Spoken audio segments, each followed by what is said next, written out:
Reporting reporting सूरज, और शादी अच्छे से हो गई? जी सर, बहुत अच्छे से हो गई शादी। तो सूरज हमारे साथ डिपार्टमेंट ज्वाइन करना चाहते हो? बिल्कुल सर, डिपार्टमेंट ज्वाइन करना चाहता हूँ। सूरज आप बहुत छुट्टियां खा ली तुमने, अब मेरे साथ केस सॉल्व करने में मदद करो। और पुनीत काला ये है, तो ये केस सॉल्व करने में मेरी कोई बिल्कुल मदद नहीं कर रहे हैं, और ये 4 दिन से लापता है। और कविंदर सर ने दिमाग खराब कर रखा है कि जल्दी केस सॉल्व करो। अब मुझे तुम पर ही विश्वास है कि तुम मेरी मदद करोगे। बिल्कुल सर, मैं आपके साथ इस केस में मदद करने के लिए तैयार हूँ। सूरज मुझे तुमसे यही उम्मीद थी कि तुम मेरे साथ इस केस को सॉल्व करने में मेरी मदद करोगे। और जो पुनीत और काला है वो तो 4 दिन से गायब है, और वो हमारे साथ इस केस में कोई मदद नहीं करना चाहते।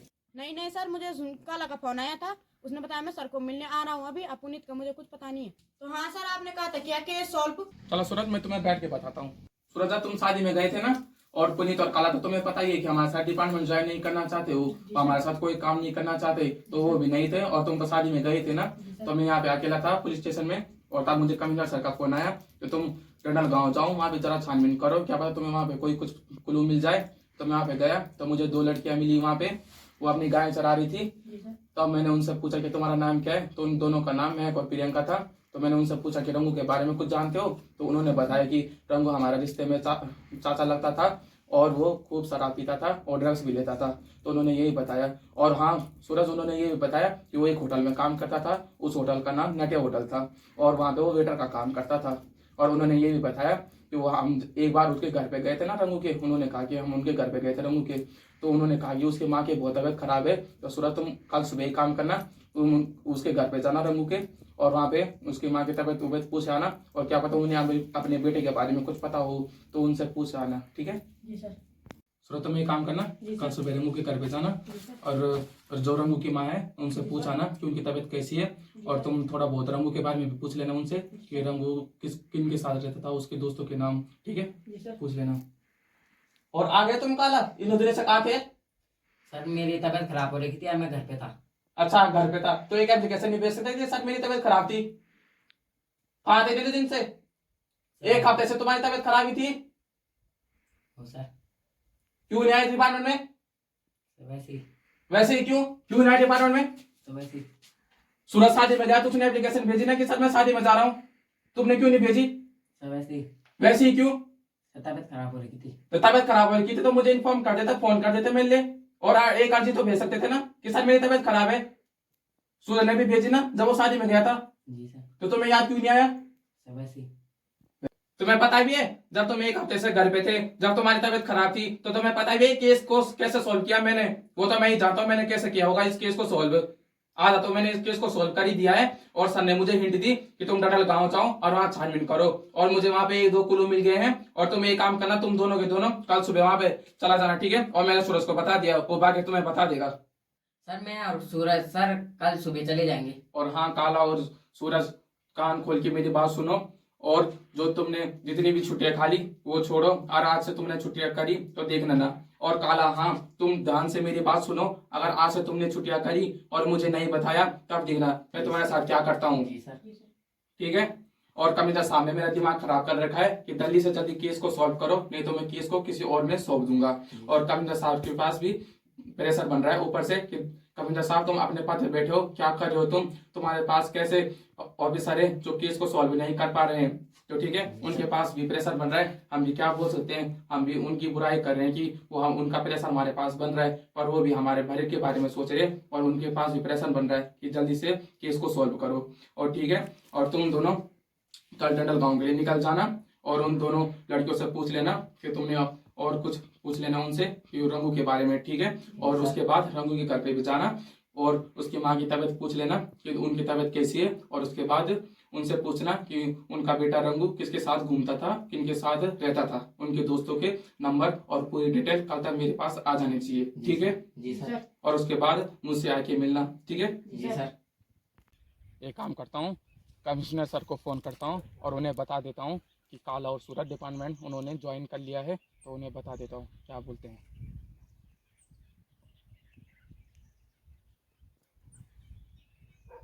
Hello commissioner sir. हाँ भाई दल्ली बोलो, कैसे फोन किया तुमने? सर मैंने ये बताने के लिए फ़ोन किया था आपको कि काला और सूरज ने डिपार्टमेंट ज्वाइन कर लिया है, और मैंने उन्हें डनल गांव भेज दिया है दोबारा छानबीन करने जहाँ मैं गया था।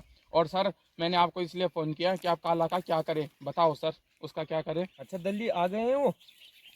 अच्छा चलो सही सही है। और जो ये काला है ना, इस पे जरा नज़र बनाए रखो। और तुमने डंडल गांव भेज रखे हैं नहीं। अब जैसे ही वहाँ से दोनों के दोनों आते हैं तो इसको चेयर पे बैठाओ काला को, और पूछताछ करो इससे, ठीक है ना। ठीक है सर, जैसे ही काला डंडल गांव से आता है छानबीन करके और मैं उससे पूछताछ करूंगा, और जैसे कुछ बता देता है तो मैं आपको डायरेक्ट फ़ोन कर दूंगा। ठीक है सर। ठीक है दल्ली, जैसे ही आता है वो वहाँ से डंडल गांव से, तो उसको चेयर पे बैठाओ और पूछताछ करो। थोड़ा तरीके से बात करना उसके साथ, और मारना पीटना मत, क्योंकि अभी हमारे पास आदेश नहीं आए हैं ऊपर से। अभी हमारे पास नोटिस भी नहीं है, और उसके लिए नोटिस निकालना पड़ेगा, तभी हम उसको कस्टडी में सही प्रकार से ले सकते हैं भाई। और मारना उड़ना मत उसको, ठीक है। चेयर पे बैठाना और पूछताछ करना उससे, ठीक है ना। नहीं नहीं सर, उसको मारूंगा तो मैं वैसे भी नहीं, क्योंकि हमारे पास अभी कोई ठोस सबूत नहीं है जिसके बेसिस पे हम उसे या फिर मार सके या फिर लॉकअप पे डाल सके। अभी तो हमें सिर्फ शक है उस पर कि रंगू का भाई है, और उसकी शक्ल थोड़ा बहुत रंगू से मिलती जुलती है। और सर उसको जब वो डंडल गांव से आ जाता है तो उसे चेयर पे बैठाएंगे और उससे पूछताछ करेंगे कि तुम्हारा कोई भाई था या नहीं। और सर बता देगा तो ठीक है, और नहीं बताएगा तो हम भी क्या करते हैं सर, क्या कर सकते हैं। और सर एक काम करता हूँ, मैं उसकी फ़ोटो खींच के डॉक्टर साहब को भेज देता हूँ, और क्या पता है अगर उसकी शक्ल मैच हो जाती है तो हमें बता देंगे सर। सर ये सही है कि नहीं, आप बताओ। हाँ तुमने सही कहा दल्ली, कि यार हमारे पास कोई एविडेंस नहीं है, और हम उसको मतलब लॉकअप में भी नहीं डाल सकते और मार भी नहीं सकते उसको। तो यार तुमने सही कहा कि डॉक्टर साहब को उसकी फ़ोटो भेजनी चाहिए, और वो अपने डेटाबेस में देखेंगे। और अगर इसकी शक्ल उस पर मिलती जुलती हो रंगों पे, तो हो सकता है वहाँ पे कि हमको कोई एविडेंस मिल जाए। और इसको तो पूछना बनता है भाई, जैसे ही आता है तुम पूछो उसको और बताओ मेरे को फ़ोन करके, ठीक है ना।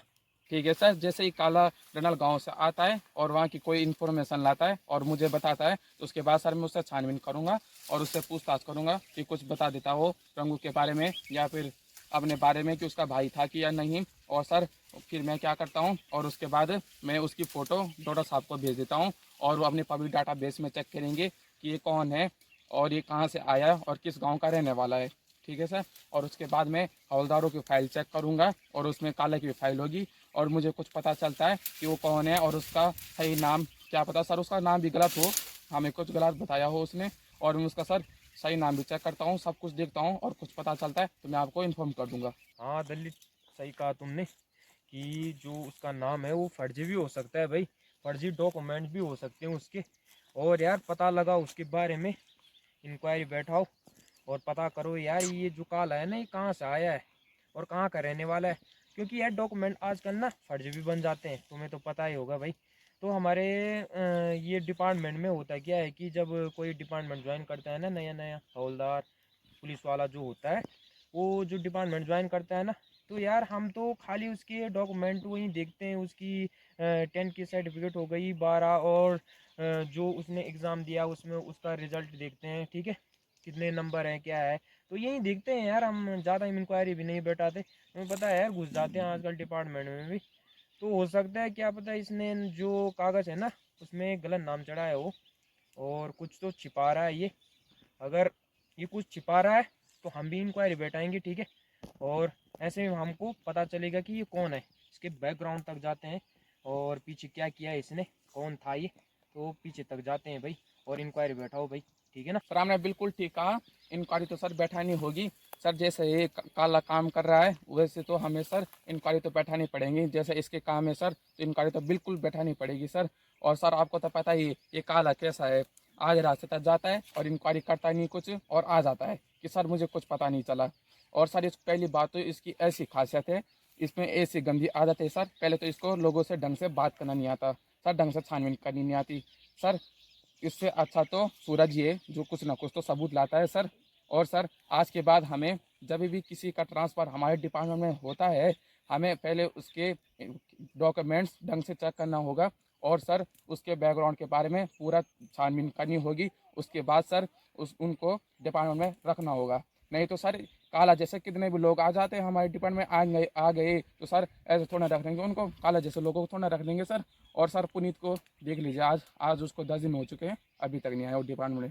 सर इसका क्या करना है आप ही बताओ अब।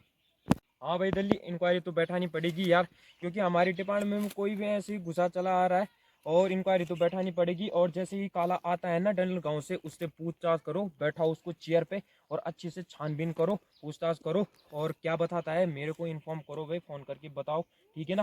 क्योंकि बहुत दिन से मैं इसको डिपार्टमेंट में देखे जा रहा हूँ, और बीच में आ भी नहीं रहा था, और आया भी ऐसे कि आधे केस में जैसे तुमने केस जो सॉल्व कर दिया है ना आधे तक, तो उस केस में आ रहे हैं आधे तक भाई। तो बताओ भाई, तो इंक्वायरी तो बैठनी चाहिए भैया, ठीक है। तो इंक्वायरी बैठाओ, छानबीन करो, डॉक्यूमेंट चेक करो, बैकग्राउंड तक जाओ, और पीछे क्या किया है इसने, कौन था ये, सब कुछ मालूम करो और मेरे को बताओ, ठीक है ना। बिल्कुल सर, आपने जैसा भी कहा मैं बिल्कुल वैसा करूँगा। और सर मैं इंक्वायरी बैठाता हूँ और मुझे कुछ पता चलता है तो मैं आपको इन्फॉर्म कर दूंगा। और देखो सर 11 बजे बजने वाले हैं, सूरज भी आता ही होगा, और देखना सर वो ज़रूर कुछ ना कुछ सबूत ज़रूर लाएगा। ठीक है फिर दिल्ली, कुछ पता चलता है तो मेरे को कॉल करके बताओ, ठीक है ना। और हाँ, सूरज जैसे ही आता है, ठीक है, तो पूछताछ करना क्या पता चला है उसे, और बाद में मेरे को कॉल करना, ठीक है ना। रखता हूँ।